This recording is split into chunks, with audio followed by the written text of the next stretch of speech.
in 1988 at Donington Park, former American racer Steve McLaughlin kicked off the series, today we all know as World Superbikes. For the 30 years anniversary, I had the chance to talk to him about his memories. How are you today? Pretty good for an old guy. Okay, so my first question is, I heard that you started to have interest in bikes when you were 15. And my question is, what would you have done if you didn't have the chance to ride a former factory Ducati 125cc GP racing machine? Well, okay, you have to look a little farther back. My father raced, and his father raced. So this was a little like a family business. So it was very nice that the first bike I had was this nice old Ducati that I wish I still had. But, and it was, I started racing in '64, and it was a 1955 bike. So it was already 10 years old when I got it. But I'm sure it's worth a fortune today. But I would have had another motorcycle. My father was also a motorcycle dealer. So we had many. It was like he was also a car dealer. So when I was young, most young boys don't have cars. I went to a parking lot and picked a car because we had many. Since when you wore number 83, and why did you choose that number? Well, how I got that number was the association that I raced with, which was the American association called AMA, American Motorcyclist Association. You got so many points, and they gave you a permanent number. It was a little different than it is here in Europe. And they gave me the number 83. I didn't get to choose it, which was okay. My first number they gave me was 55, but I only had that 1 year, and then I got the number 83, and I had that, I think, 9 or 10 years. If you can choose the number, what would it be then? Well, again, it was never important to me, and because I had this number, then it became my brand. What did you felt at the moment when you can lead the race at Daytona and your bike was broken at the last lap and overtook by 3 people and ended up in the 6th place? Okay, it was overtaken by one person. When I crashed, I was leading. The bike didn't break. I was leading the race, and I fell down, kind of stupid. And then I picked up the bike, and they came in. They made a few little quick repairs, and I got passed at the line, actually by a good friend of mine from Australia named Warren Willing, tricky bastard, got me at the very last second. And my ex-wife, my first wife, she didn't give me a good signal. You know, she signaled me maybe I might have not got past, but she didn't tell me he was right behind me, and she was giving me the pit signals. Okay. But she's an ex-wife. And you make mistakes like that, you're gone. I'm really curious with the way you can won in 1978 with Suzuki GS 1000 after you forced to start from the back route. What is your strategy and what did you do to make it the great race? Well, the strategy was that week, the team I rode for, Yoshimura, had brought 5 engines for me. And then every time I got on the bike, the engine broke. Even in the qualifying, this is why I had to start last. The motorcycle blew up and caught on fire in the qualifying. So my strategy was, it was better to do as good as you could do because it was not going to finish. So better ride like hell and, you know, look good. There's an old saying in racing, do good at the first race, they talk about you all season. Do good at the last race, they talk about you all winter. So this was the first race, and, you know, the bike had been very unreliable, and I had to ride very hard. But, interestingly enough, the same had been the reality when I rode the BMW in 1976. Every time I got on the track, it broke. And, but in the race, it was good enough to finish the race. The Suzuki was even worse. It broke. I stopped after the race, because you must go to the victory podium, to pick up my mechanic, and the motorcycle broke. And they had to carry it to the winner's podium, which was very bad. Okay, the next question is, what is your memorable race that you will never forget in your life? I have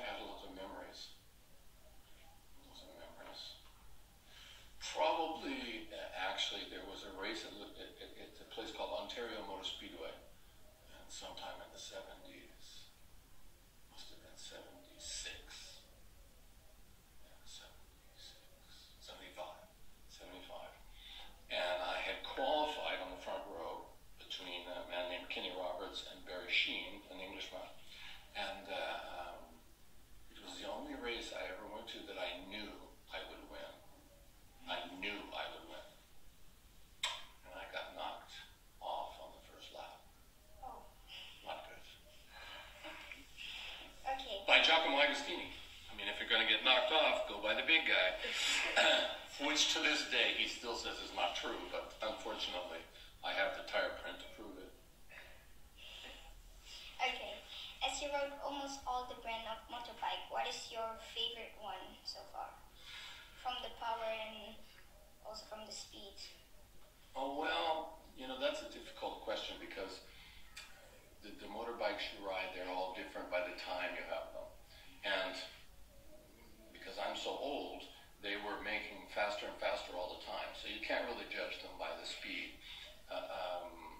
The Kawasaki's were very interesting. The Yamaha two-strokes were very interesting. All were very interesting, but none of the bikes. I would imagine the most home I was immediately on was the Suzuki GS bikes when they came to Superbike. The BMW, it's a very unique bike because the cylinders are on the side and the engine has a torque. It's an unusual bike to ride. And sometimes that makes them a favorite because they're interesting. Yeah. Okay. Now I'm really curious about Superbike. As you organized to create the Superbike category in America with your father, what is the first idea of it and what is your first goal? Well, my father had nothing to do with it, but my father had founded the first road racing club in the United States in the 1950s after the big war. So there was a place where I learned to race. A lot of people learned to race. Kenny Roberts, you can go down a list of California people because the club was in California. But the Superbike, the reason we did Superbike was at this time, in big racing in America, you had to ride a Yamaha because then they were 2-cycle engines, not 4-cycle engines. Well, the problem was my father was a Honda dealer. And when I rode a Yamaha, I didn't get any money from the Honda dealership. So what I did was, at this time, my father's club had a class called heavyweight production because Superbike is based on street bikes. Yes, you understand. So I was racing these bikes at this club races, and I suddenly noticed, and this was the time of a thing called the Norton Commando and the Honda CB750, and later the Kawasaki Z1, that the people at the racetrack really liked watching these races. They really did. And the bikes were a little scary. They didn't handle too good, and they were big and heavy, and they would wobble around. And so you got a lot of attention by the people. And when the racing people are watching you, when the racing people from the other classes stop working on their bike and come to watch, you have some appeal. So it was a combination of commercial reasons. I wanted the money from my father's business, and it was exciting. And then later on, a promoter that promoted these local races and the AMA, the big races, he told the AMA in 72, 73 at Laguna Seca, we must have this production racing, what was then called heavyweight production. The Superbike idea came to me later from my friend Warren Willing in Australia. He was telling me about a class. I was having to write some rules for the AMA, for the Superbikes to come in. And when Warren was visiting me one year, and he told me about this class in Australia, where they called it Superbike. I know, this is a good name. I'll take this. Okay. How did you get the idea to make the World Superbike Championship, and how did you manage to organize it? Well, to make that idea was, of course, I'd already done it in America. And the problem we had in America was American road racing became very popular because at Daytona, which was in March, you would get a lot of people from Europe because it was cold and snowy. And, you know how the weather is here. So, and especially the English people. But then what happened is it went to a class that became all these Yamahas, these 2-strokes. And the people who owned Daytona realized that just having one motorcycle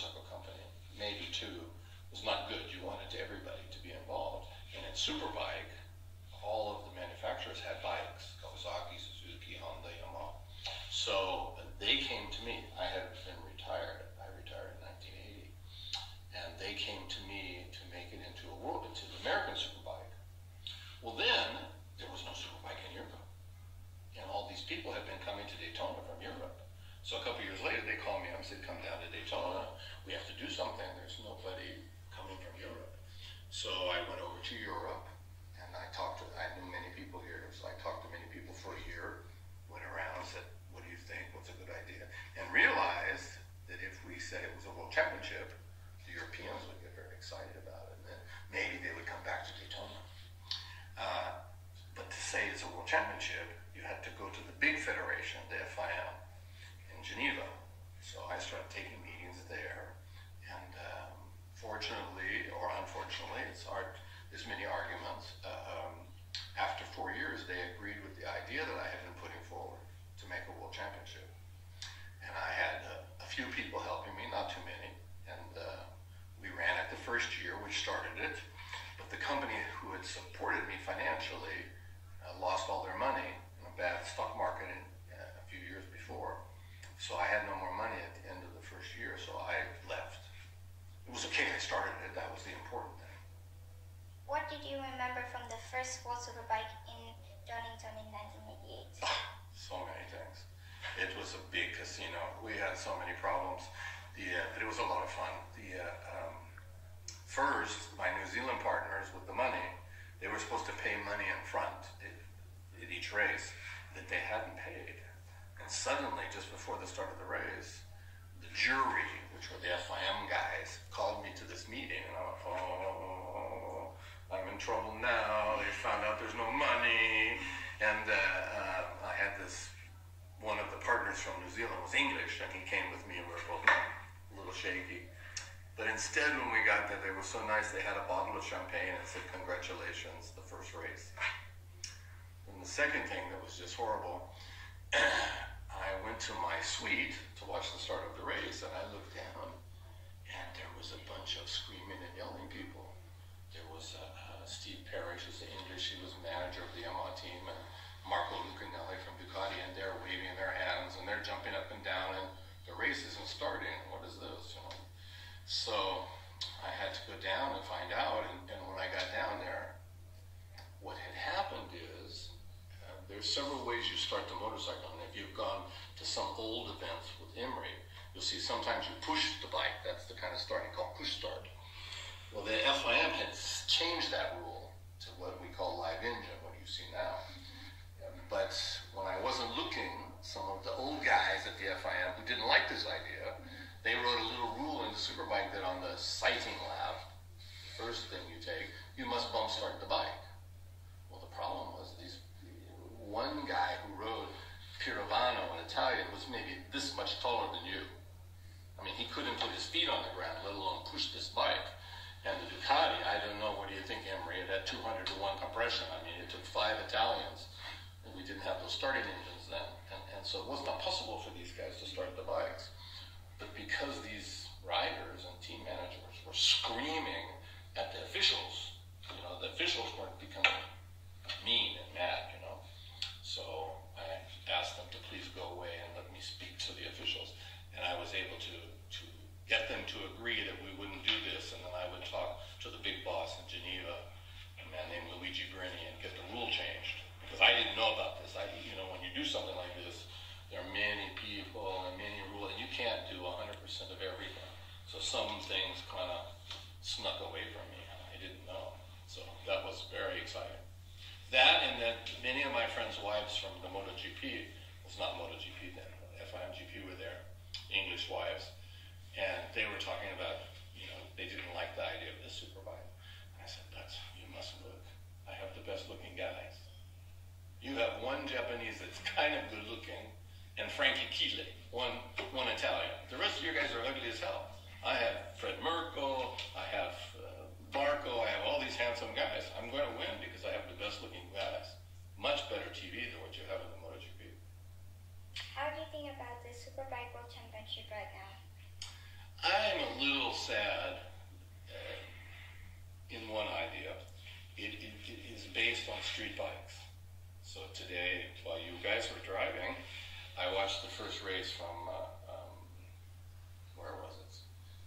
Where is the track? Chang. It's not Thailand. Where was it? Anyway, I watched the race today from, and it was a very exciting race, but there were only 19 motorcycles. first year I did World Superbike in Hungary, there were 116 entries and 89 guys showed up with bikes. 89, not 8 or 9, 89. You know, so to me, there's something wrong if there's such a small entry. But certainly the racing was very exciting, and it was interesting that Rio won. The Honda this year was much more challenging than it had been the last year, and they have some really good quality riders. And I have to say that Chichi Flores, the Spanish guy who got second, was a very interesting rider. So it's still good racing. I think there are things I would do differently than they do, but it is sad they're not more competitors. We all know Superbike is fueled by MotoGP. On your opinion, how it can be happen, and what is the formula to make Superbike can be more interesting?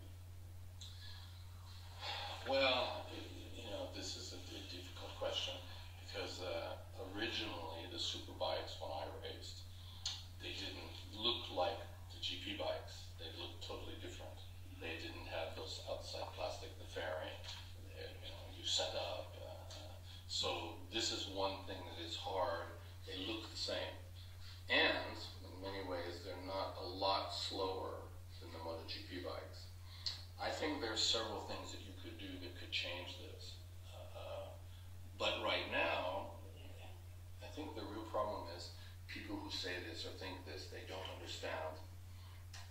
Long time ago when the MotoGP went to four-stroke, many people say, why do we need Superbike? We have a four-stroke class. And my answer to them was, why do you want to reduce the exposure motorcycle road racing has?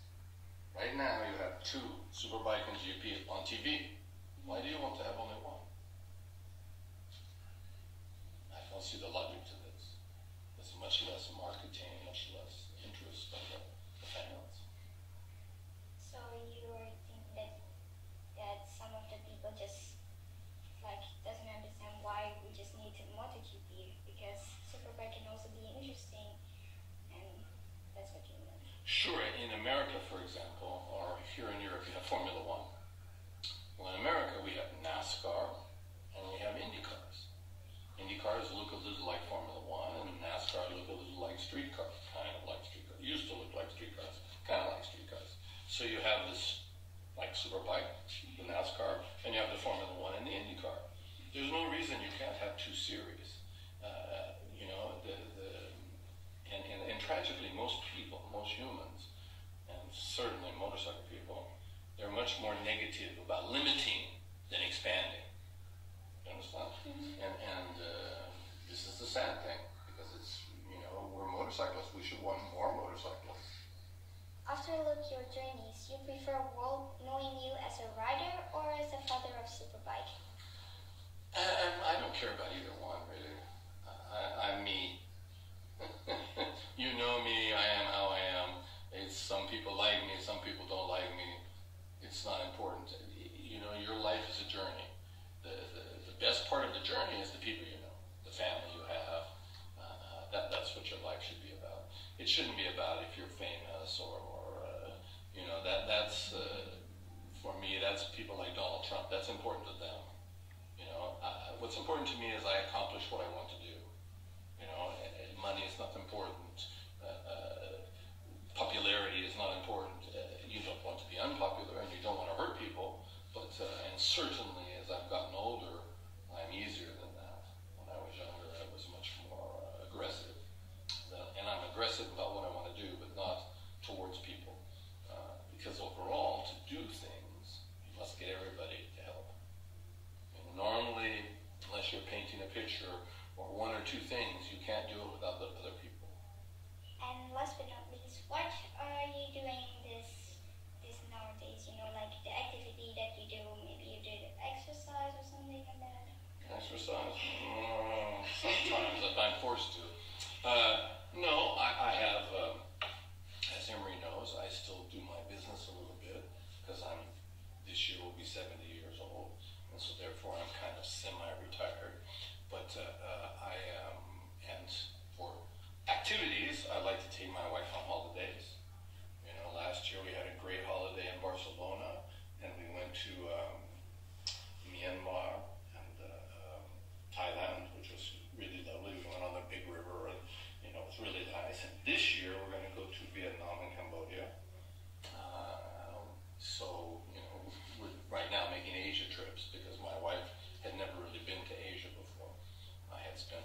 Saxon Marine